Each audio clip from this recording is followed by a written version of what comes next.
Heute werden Kindheitsträume erfüllt, und zwar meine. Wir gehen in den Playmobil Fun Park und nehmen euch mit in diesem Video. Hilfe! Teile. Ja, das ist ja schon ohne kleine Teile. Kinderspielzeug mit Herz. Ich gehe jetzt mal ein paar Kinder wegschubsen. Und damit Mahlzeit, herzlich willkommen beim Review Video Magazin und einem neuen Video unsererseits. Tatsächlich sind wir gleich sind wir im Playmobil Fun Park. Ich habe keine Vorstellung, ich habe keine Erwartung. Und wenn ihr das noch nicht kennt, seid ihr auf dem gleichen Level wie wir jetzt. Ja, und gleich sind wir gemeinsam nach dem Video auf einem anderen Level. Schlauer. Hoffentlich. Viel schlauer. Also ich weiß nicht, wie viel schlauer man werden kann, wenn wir ein Video machen, aber wir wissen mehr darüber.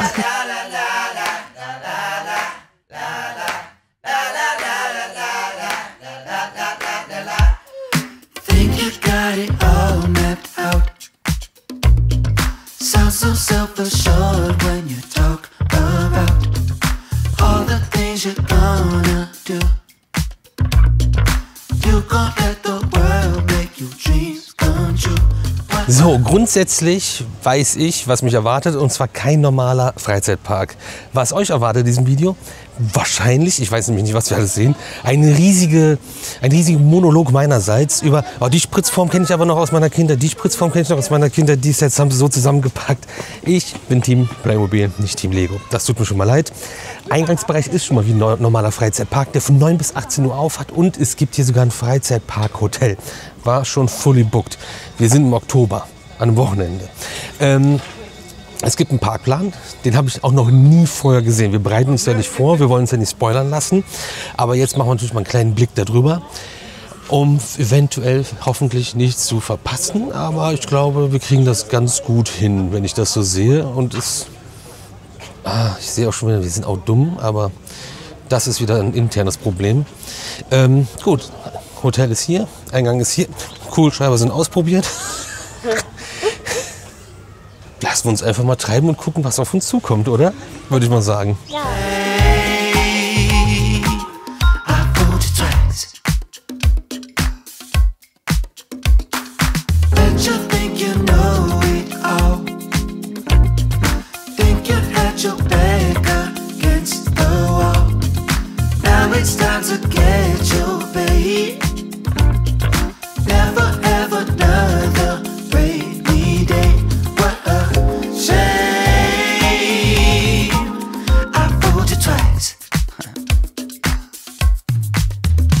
An ein paar Rutschen vorbei, die waren gerade komplett rappevoll, kommen wir in die Piratenwelt und große Piratenholzschiffe und so Paddelflosse, aber also so for real sind die einfach voll frei und man paddelt dann da. Digga, das ist echt ein Abenteuer. Piratensounds laufen hier ein bisschen, also hier ist auf jeden Fall schon mal gut was los, und ich weiß nicht, wo es da reingeht, weil da kommen Leute aus irgendwelchen Felsen raus. Da müssen wir mal gucken gehen, glaube ich, oder?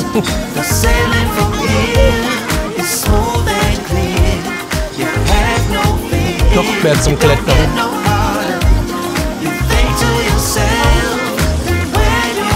Okay, das ist echt cool. Das ist ein riesiger Kletterspielparcours, aber mit Abenteuern, Dinos, bisschen Wasserspielplatz vorne dran.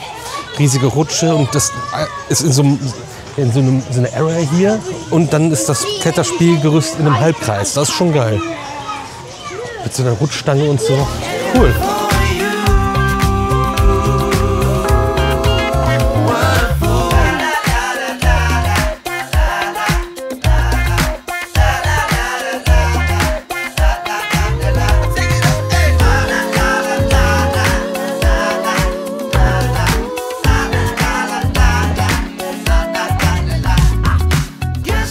Wir haben ja gerade schon gesagt, dass das hier ein richtiges Abenteuer ist mit den Flößen, weil auf diesen Flößen ist ja wirklich kein Schutz. Du stehst ja einfach so drauf, und das heißt, es kann auch mal passieren, dass jemand vielleicht ins Wasser fällt, weil man steht auch ziemlich wackelig, glaube ich, da drauf, weil diese wirklich aus so richtigen Holzstämmen gebaut sind. Sieht zumindest so aus. Und das Witzige ist hier gerade, hier ist ein WC in der Area, und dann steht da WC und Wäschetrockner, und ich so, hey, wie? Echt jetzt? Wenn jemand ins Wasser gefallen ist, kann man dann Trockner benutzen? Ja, auf dem Damen-WC befinden sich 2 Trockner, die man gegen eine Gebühr von 2 € verwenden kann. Wobei, bitte keine Münzen einwerfen, sondern nur Wertmarken. Die bekommt man dann hier irgendwo im Shop. Ja, witzige Idee. Scheint sich wahrscheinlich bewährt zu haben und nötig zu sein. So, ja, wir haben jetzt ja schon ein bisschen Spielplätze gesehen. Haie, Krokodile oder auch Squirrels im Baum. Die kennt man als ja, Figuren aus den Sets oder als echte Dinger. Was wir zu Hause hatten, war dieser Dschungeltempel und der ist hier nachempfunden und hat halt das Design, aber hier kann man auch reingehen. Ich hoffe nur, dass hier nicht die gleichen Effekte sind wie bei dem Set, mit dem wir gespielt haben, weil dann passe ich auf jeden Fall auf, wo ich hintrete. Aber es ist auch cool, es gibt so einen Wasserfall, der so eine Aussparung hat und da kannst du auf so einen kleinen Gittersteg dann vorne reingehen. Das ist natürlich auch ein cooler Fotopoint. Ist aber besetzt, gehen wir mal in den Tempel rein. Geil! Snake! Okay, da verließen sie ihn. Aber ich glaube, da gehört auch schon genug Mut dazu, reinzugehen. Und dann gehen die Kinder ja auch verloren, wenn da jetzt noch mehr Tempel kommen. Also natürlich stehen auch überall Playmobil-Figuren, große, nicht lebensecht große, wie heißt das? Große, nicht kleine, wie man sie kennt. Okay, jetzt gehen wir hier irgendwie scheinbar nach oben. Es geht unten war noch eine Ausgrabungsstätte, nochmal so ein Klettergerüst in sehr viel weichem Sand, wo gerade alle am Buddeln waren. Also ich weiß nicht, ob es eine Ausgrabungsstätte ist, aber es sah so aus. Die Wühlmäuse waren am Start, aber kann man hier rein? Hier kann man irgendwo rein. Was ist das denn auf jeden Fall? Ach, no, nee, Hilfe. Da geht's runter. Ach so, da unten ist die Ausgrabung. Ja, doch, da gibt's was zum Ausgraben. Und da geht's auch noch mal hier runter. Hilfe, ist das cool. Also als Kind Eskalation. Und also wir sind ja hier, um euch das zu zeigen. Ich mache jetzt nicht extra ein Kind dafür. Werd noch mal zu allem. Ja krass, also es ist ja so. Okay, ich würde irgendwie meinem Kind einen AirTag umhängen oder so. Das findest du ja niemals wieder. Deswegen gibt es aber auch am Eingang direkt, wo ich eben gesagt habe, die Kugelschreiber wurden getestet. Da gibt es Armbänder, an der Kasse gibt es Armbänder. Da kannst du den Namen von dem Kind draufschreiben oder sonst was. Und dann wird das dran gemacht und wenn das weg ist, kann man die abends, sortiert man die wieder zu den richtigen Familien. Sehr viele Toiletten hier. Ist auch richtig und wichtig. Okay, wie machen wir es denn jetzt weiter? Gibt es eine Burg? Da gibt es aber auch noch einen Platz. Wir gehen in die Burg. Die Burg hat auch außen direkt eine Kletterwand. Ja, Burg ist so ein Thema. Hatte ich. Auch mit Erweiterung. Und dann irgendwann vom Trödelmarkt noch Teile von der anderen Burg zusammengekauft. Und dann war es halt ja, Frankensteins Monster, aber die war halt noch größer. Aber da kann man doch von hier oben runter gucken. Cool. Das ist cool.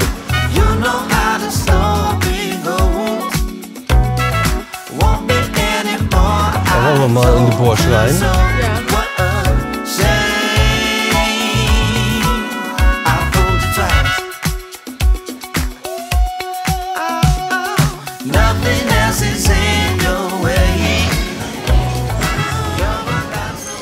Wie cool. Die Flamme sah halt wirklich so aus oder sieht so aus bei dem Spielzeug. Sehr geiler Platz. Stammtisch. Die Burg, so simpel, so genial. Ja, volle Eskalation. Du hast eigentlich sind das hier nur 4 Wände. Mit ein paar Türmchen, aber hier einigen Aufstiegen. Es gibt eine Tribüne, es gibt einen Brunnen. Es ist einfach ein Wasserbecken mit einem Eimer und einem Seil und einer Winde dran. Und voll Eskalation. Richtig cool. Und die Kids, die auf die Balkone rauskommen, es wird erstmal zum Volk gewunken und man kann sich als Hofnarr ablichten lassen. Ich weiß nicht, also geht richtig, richtig steil gerade hier, voll cool. Also das macht auf jeden Fall Spaß hier.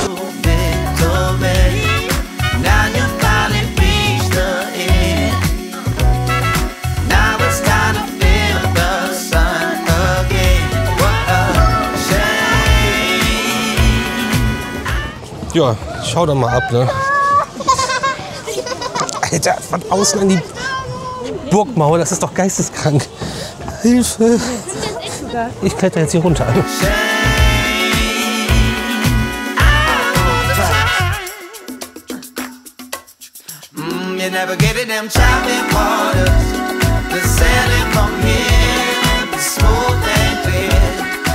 Das ist ja geil. Auch alle, also die haben alle nicht so viel Schiss wie ich. Die haben ihr Leben aber noch vor sich, ich nicht. Hier ist noch so ein großer Platz direkt neben der Burg, wo gerade nichts ist. Ich meine aber mal irgendwann ein Bild gesehen zu haben mit so ja, Pferden vom Reitduell, vom nicht Fechten, Lanzenduell. Wie heißt das? Lanzenduell einfach nur. Aber im Design der Playmobil Ritterpferdchens, die sind jetzt gerade nicht hier. Kann sein, dass die jetzt schon mal für den Winterbetrieb weggepackt wurden. Weil, haben die nicht auch das ganze Jahr auf? Würde halt Sinn machen bis jetzt. Ich glaube schon, ja. Okay. Weiter geht's zu einem riesigen Wasserspielplatz oder Strömungskanalspiel. Ich weiß es nicht, habe ich gerade nur von oben gesehen. Von meiner Burg aus.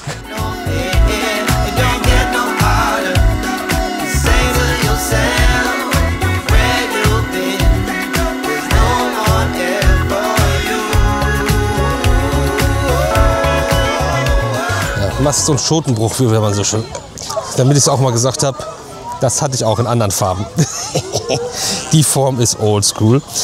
Wir sind hier in einem Bereich, hier sind mehrere Kanäle, würde ich es jetzt mal nennen, aufgeständert. So ja, Aluwannen, verzinkte Wannen, weiß ich nicht. Und es ist einfach alles voll mit Booten und mit Playmobil-Figuren. Und kannst hier einfach mit Booten mal im Wasser spielen. Ich glaube halt, dass das bei vielen halt zu Hause nicht erlaubt ist, einfach mal das gute Playmobil mit in die Badewanne zu nehmen. Waren auch immer Grabenkämpfe und ausgesuchte Sachen und ab und zu bei meinem Onkel da ein Planschbecken. Aber schon sehr geil. Piratenschiffe, Cargoschiffe. Ich hatte kein Cargoschiff, aber ich hatte das Rescue-Boot. Das war cool. Ja, ich habe jetzt auch mein großes Piratenboot abgegeben. Ist ja auch richtig so. Hier geht es nicht weiter. Wird das gerade neu gemacht oder renoviert? Das ist nämlich, die Arche Noah. Oder? Ich wollte gerade fast sagen, das Arche ist Noah, aber es ist Noahs Arche. Arche ist Noah, ja. Ja. Mit der Joten Zebras, 2 Stück nehmen wir. Okay, wie gehen wir jetzt am besten? Ich glaube, als nächstes kommt Westernstadt. Ja, wir gehen hier wieder. Ach, spielen ab 3 Jahren, spielen bis 3 Jahren. Interessant. Ach so, hier ist die. Guck mal, das ist die Kinder-Area. Ja. Ja, weil andere. Nee, nicht. Ja, das ist flacher, aber das ist hier Playmobil 1, 2, 3. Und das ist für die kleinen Kinder. Weißt du? Wegen der Teile. Ja, logisch. Das ist ja schon ohne kleine Teile, oder die sind schon alle abgezogen, aber oh, das ist niedlich. Oh, freundlich. So, und das sind andere Spielzeuge, andere Figuren, weißt du, die sind alle Bisschen dicker. ein bisschen adipös. Ich glaube, das wird gerade renoviert. Noahs Arche. Würde ich auch sagen. Arche ist Noah. What you gonna do when your circuit's being burned out? Staying in your lane, I'm a zombie, but I still try. I say, what you gonna do right now?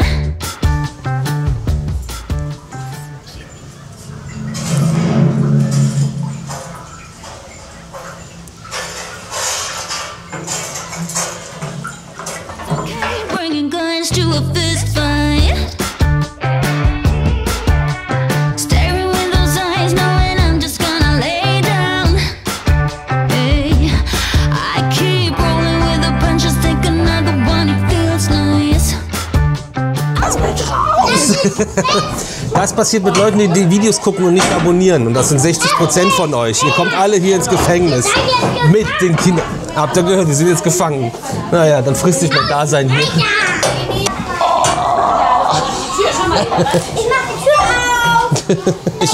Ich habe Freigang, ich habe Freistunde. Ich muss auf den Hof. Ich darf auf den Hof. Nee, ich darf nicht auf den Hof. I've been acting like a good girl way too long. Die Polizeiwache, da muss ich sagen, das ist nicht meine Wache. Aber hier ist die Go-Kart-Bahn, da stehen sie alle für, also so Tret-Go-Kart-Bahn. Der Hubschrauber ist ja mal mega. Spiel- und Kletterhubschrauber, wo sich aber der Rotor dreht. Fehlt nur, bei meiner Wache gab es einen Heliport mit Aufzug. Und aus meiner Wache sind keine ausgebrochen. Dafür aus meinem Sheriff Department, da ist die ganze Wand rausgeflogen. Also man konnte die Mexikaner haben die rausgezogen. Es war auf Playmobil war schon immer schwierig. Beziehungsweise bedient sehr krass Stereotypen. Das sehen wir bestimmt noch im Shop bei den Sets. Da reden wir dann auf jeden Fall auch noch drüber. Guck mal, der Hubschrauber ist ja geil. Oh, jetzt hat es gerade aufgehört, sich zu drehen. Ach, die drehen selbst.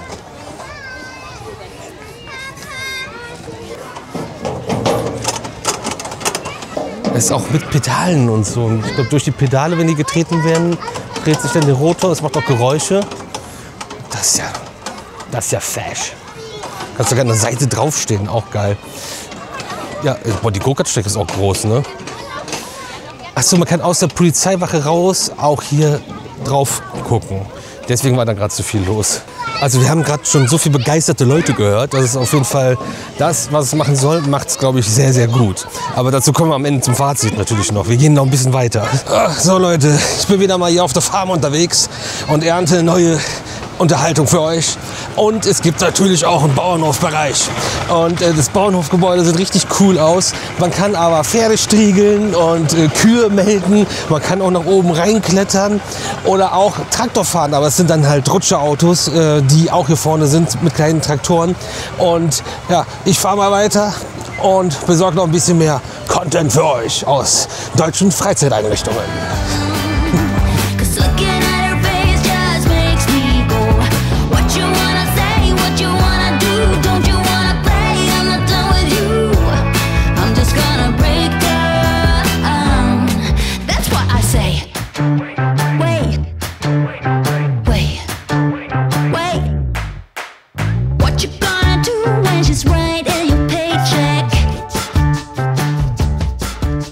Hier gibt es übrigens dann noch auf 2 Etagen einen weiteren Wasserspielplatz und auch Erwähnung findet für mich auf jeden Fall diese, nicht Vogelvoliere, aber dieser Mast mit dem Vogelhaus oben drauf. Den gab es so auf jeden Fall auch, genauso wie die Giraffen es als Playmobil gibt. Ich weiß gar nicht, Spielzeug, Playmobil, Set. Ja. Toll, da hätte mal irgendwie vor jemand übers Wording nachdenken sollen, bevor er den ganzen Tag dann drumherum schifft, wie irgendwas vielleicht heißen mag. Man kann seine eigene Playmobil-Figur machen. Schwierig, voll geil. Aber brauchen wir jetzt nicht, weil aus der Community von euch haben wir uns als Playmobil-Figuren schon geschenkt bekommen. Vielen Dank nochmal dafür. Und wir stehen bei uns in der Vitrine, aber ihr habt hier die Möglichkeit, euch selber als Playmobil-Figur zu createn und sogar den Namen mit draufschreiben zu lassen. Und ich sag mal so, hat man Bock drauf, so wie es aussieht? Verstehe. Und kostet nur 5 €. Deswegen ist auch. Das ist doch ein Unternehmen mit Herz. Kinderspielzeug mit Herz und Seele. Und hier wird wild gehandpaddelt auf einer riesen Area. Du kannst sogar durch Delfine durch und dahinter noch mehr Spiel- und Klettermöglichkeiten im riesigen Holznest. Aber da sind auch Elfen. Hilfe. Da oben pace wieder die Go-Karts lang.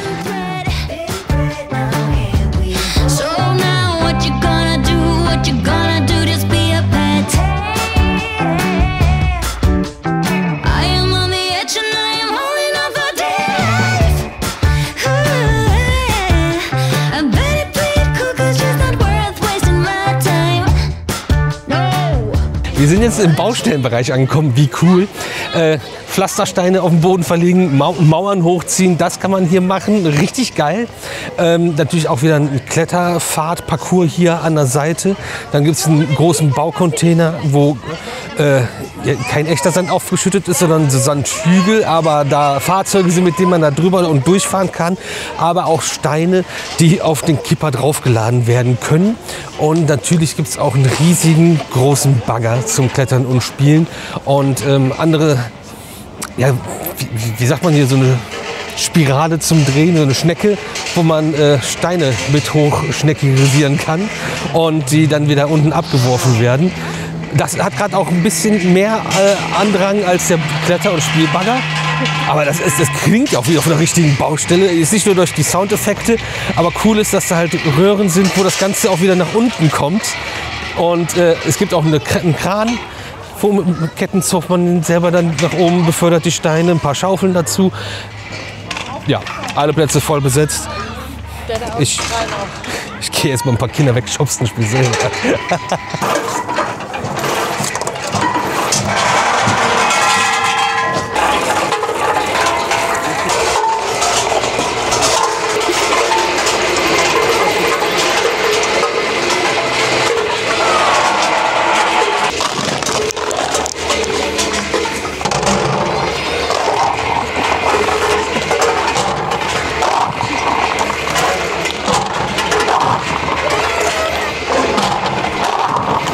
bereit. Ich räume mal das Feld wieder für die Profis. Hier gibt es dann noch so ein kleines Feenland, wo dann große Muscheln sind. Die sind so halb geschlossen oder halb geöffnet, je nachdem, wie voll das Glas ist. Halb oder voll leer. Ihr wisst, was ich meine. Und da kann man dann so Perlen sammeln. Und ein paar Meter weiter sind auch noch Einhörner zum Striegeln und Kämmen. Also hier sind die Einhörner bleiben hier auf jeden Fall immer sauber, weil die haben extra so Eimerchen und ein bisschen Wasser, wo sie dann schön die Einhörner striegeln können, die Mädels und Jungs. Und sehr süß, sehr süß. Ja, hier hinten ist noch so ein riesen Klettergerüst. Wie der Bro hat das vorhin schon erwähnt. Das sieht ein bisschen aus wie so ein Hexenwald oder so irgendwie. Cool. Cool. Nochmal Kind sein, ne? Scheiße. Hätten wir vorher machen müssen, hier hinkommen. Pushing me, she keeps on pushing me. Yeah, I think I'm gonna break down. I've been acting like a good girl way too long. Gonna break down. Vorbei am geschlossenen Playmobil-Biergarten gibt es hier noch einen großen Wabbelberg, Trampoline, nochmal natürlich Klettergerüste zum Spielen und ein sehr geiles, Mensch, ärgere dich nicht, ich kann euch nur eine Figur gerade zeigen, es wird gerade gespielt, mit 3 Figuren nur und ihr habt wie so ein Glücksrad, ist der Würfel und da sind dann die verschiedenen Augen drauf. Das ist ziemlich cool und es ist auch gerade spannend. Cause looking at her face just makes me go. What you wanna say, what you wanna do, don't you wanna play? I'm not done with you. I'm just gonna break down. That's what I say. Wait.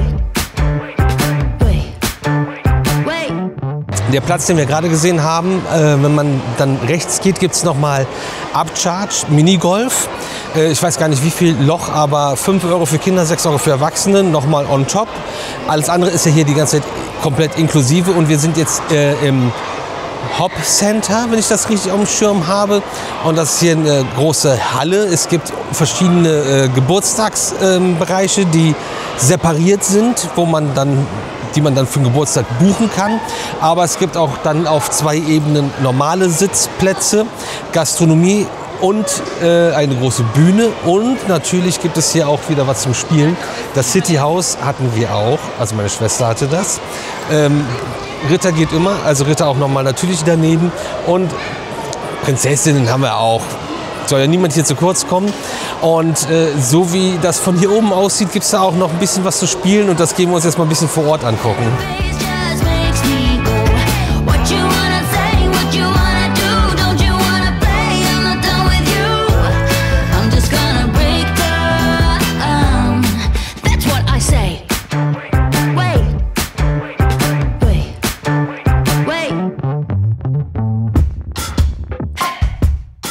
That's right. Here we go. I can hear you calling out my name. You just wanna pass around the flame. Everything about you is so fake. I've just about had enough. I think I'm gonna break down. I've been acting like a good girl way too long. Gonna break down. Cause looking at her face just makes me go. What you wanna say, what you wanna do, don't you wanna play? I'm not done with you. I'm just gonna break down. That's what I say. Wait. Direkt hier angeflanscht, also eigentlich das gleiche Gebäude, aber mit einer Trennwand dazwischen, ist so eine Art Affenhaus, nur für Menschen ab 5 Jahren. Klettern und Rutschen, also vor allem Klettern, Rutschen sind nur wieder dafür da, um irgendwo runterzukommen. Und das halt dann auch indoor, also wetterunabhängig seid ihr hier auf jeden Fall unterwegs und könnt ihr auch, wenn es regnet, eure Klamotten ja mal eben in den Trockner schmeißen. Das ist ja nicht das Problem. Wir gehen mal raus, da ist nämlich noch mal eine Gastro und dann sehen wir uns gleich wieder. Joho, also kleines Fazit, großer Abenteuerspielplatz mit coolen Themen, coolen Ideen und besonderen Elementen und natürlich für Familien mit kleinen Kindern geeignet. Macht nichtsdestotrotz total viel Spaß. Gebäude spielplatzmäßig ist natürlich dann nur hier in der Halle, so Original Playmobil-Gebäude, wie man sie kennt. Sonst hat es halt so ein bisschen die Themen. Also es ist nicht so krass auf Playmobil, wie ich das erwartet hätte. Ich hätte echt mehr gedacht, dass alles mehr so danach aussieht, mehr so die Themen aufgreift und so die Produkte widerspiegelt, um die in lebensgroß zu erleben. Aber ey, voll schön, voll cool. Wir haben natürlich jetzt elendes Wetter. Das ist jetzt mit schön, ist jetzt vielleicht relativ, aber trotzdem siehst ja, wie alle hier Spaß haben, steil gehen. Und wir sind super viel in großen, normalen Freizeitparks mit Fahrattraktionen unterwegs. Und da sieht man auch immer, dass die Spielplätze super hoch frequentiert sind.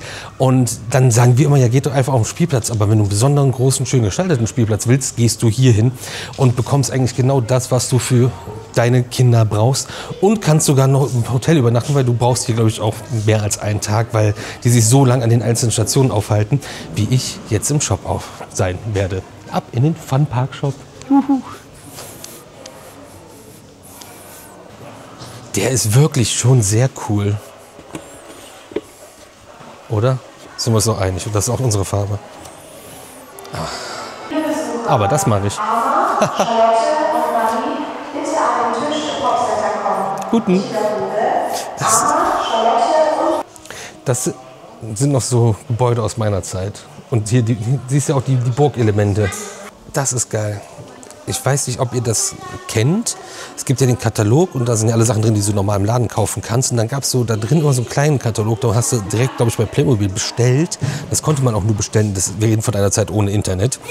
Und dann gab es zum Beispiel, wenn du jetzt diese Burg hast, so Erweiterungssachen. Dann gab es, also wenn du diese Burg hast, dann gab es diese 2 Wände als Erweiterung. Das gab es nur zum Bestellen. Das konnte man nirgendwo kaufen. Und hier kannst du es halt dann auch im Laden kaufen. Und deswegen ist es in so einer Klappe, weil das ist einfach nur ein Sackel. Die kam auch einfach nur in einem Sack. Das war immer krass, weil es halt einfach nicht in einem Laden irgendwie existent war. Und dann gab es ja auch, finden wir bestimmt auch gleich noch, zum Beispiel das ist, glaube ich, das beste Beispiel, weil genau das hatten wir. Dass meine Mutter nicht gut rechnen kann, beweise ich euch jetzt. Weil das hat meine Schwester nicht bekommen, weil es zu teuer war. Es hat nämlich nur für das Haus gereicht. Genau das hatten wir. Aber dann gab es irgendwann diese Etage dann dazu. Und dann nimmst du das Dach ab und die Etage baust du und setzt sie dazwischen. Und so wird das Haus größer. Was? Ist das nicht genau dasselbe wie das dann? Nein. Nein, hier hast du den Wintergarten und die Terrasse oben und das die Terrasse unten und dann nur eine Etage dazwischen. Aber die hat auch eine Treppe. Es funktioniert. Die Lampen hatten wir, die Litfaßsäule hatten wir, das hatten wir nicht. Das Fahrzeug hatten wir, die Einrichtung sowieso komplett. Das ist halt voll nice. Und das gab es, glaube ich, aber auch nicht in so einem geilen Karton. Und das hatte, glaube ich, auch, da gab es auch, glaube ich, Erweiterung, aber sowas findet die Uschi cool. Diese kleinen Sachen, diese, ja, wie im Diorama, so Details. Dafür hätte ich gemordet für eine Waschstraße. Die gab es nicht. Baustelle bei mir so ein bisschen stiefmütterlich behandelt zu der Zeit. Aber ich hatte einen krassen alten Kran, der war mega. Ich hatte auch einen Verladekran für die Eisenbahn. Ich habe sie immer noch, die Eisenbahn mit Metallschienen. Die haben sie ja gar nicht mehr. Ich weiß gar nicht, ob es überhaupt noch Eisenbahn gibt. Feuerwache gab es gar nicht, aber Feuerwehrautos hatte ich viele. Aber komm, weißt du, du hast jetzt so einen krassen Kran, einen heftigen Verladekran, Cargoschiff. Container hatte ich, aber der war halt so ein bisschen generisch. Der sah nicht so geil aus. Und vor allem hatte ich auch keinen Absetzcontainer. Aber das voll Abrissbirne, Killer. Also wirklich mega. Aber was ich auch hatte, waren so kleinere Sets, wo du dann halt echt, also das ist jetzt Elektronik, aber Gerüstbauer und Maler mit Rolle und einem Gerüst, was aufgebaut war, richtig geil. Nicht den, aber ähnlich Löschwagen und Leiterwagen und so kleinere Sets. Wie gesagt, Wache gab es nicht oder Feuerwehr, hier Flughafenfeuerwehr nicht, aber Wache voll gut. Und auch hier wieder so ein Erweiterungsding für die Wache, ein Aufzug. Hier, so sieht die Wache aus. Kaufst den Aufzug, dann sieht das Ganze am Ende so aus. Aber ihr seht schon, so die ganzen Formen, wir hatten irgendwie mal vor 5 Jahren oder so uns einen Katalog mal genommen. Da hat man ganz viele Formen noch wiedererkannt, die irgendwie recycelt waren. Die sind alle raus. Die Fahrzeuge sehen, also vor allem bei den Fahrzeugen hat man das krass gesehen. Die gibt es eigentlich. Das sieht seit 100 Jahren so aus. Das ist ein Motor für Boote. Dann machst du an, dann dreht und fährt das Boot einfach. Das fährt auch unkontrolliert einfach rum. Aber irgendwie Polizei ist auch nicht mehr. Also die Wache ist heftig. Meine war viel simpler. ist vielleicht auch ein bisschen der Grund, warum sie das dann nicht so... Und wir könnten uns natürlich jetzt ja auch Ewigkeiten in diesen Bildern in den Kartons einfach verlieren, weil da so viele coole Details sind. Und das Witzigste, finde ich, sind immer diese kleinen Sets, weil die so vollgepackt sind mit irgendwelchen Gags. Ist jetzt ein schlechtes Beispiel, aber ja trotzdem, du hast hier den Defi, du hast hier einen Mundschutz, dann hast du hier den ganzen Kleinkram dabei. Ja, aber was ich meine, wo so viele Details sind, wenn das eine einzelne Figur nur ist, weil wo dann so irgendwie jeder Stereotyp bedient wird. Ja, aber okay, also, sowas hier, das ist einfach mal ultra lustig. Boah, auch Wild West, auch richtig geil, da hatte ich auch so richtig viel. Aber das sind die Mine. Die eine sah auch so aus, das ist bestimmt die... Ja, ich hatte ein eigenes Fond. Und dann hatte ich noch eins aufgekauft und das zusammengebaut zu einem riesigen. Saloon sah auch so ähnlich aus. Wenn ihr Bock habt, machen wir mal irgendwie in einem Livestream oder so. Gehen wir mal den aktuellen Katalog durch, das wäre vielleicht ganz witzig. Aber das einmal dazu, also ich bin auf jeden Fall hyped auf Playmobil. Und hier der Shop bietet ja mehr als alles. Ich glaube, das reicht. Ich muss jetzt irgendwo einen Job suchen, um das alles zu kaufen. Also, wenn ihr schon mal hier wart, eure Meinung gerne zum Playmobil Fun Park in die Kommentare. Wenn ihr noch nicht hier wart, auch gerne. Und wenn es irgendwie andere Sachen gibt, die wir noch nicht gezeigt haben und ihr hier vermisst, die ihr noch nicht auf dem Kanal gefunden habt in der Suchfunktion, lasst es uns wissen. Vielleicht gucken wir uns das Ganze für euch auch einmal an. Fail. Fail. Fail.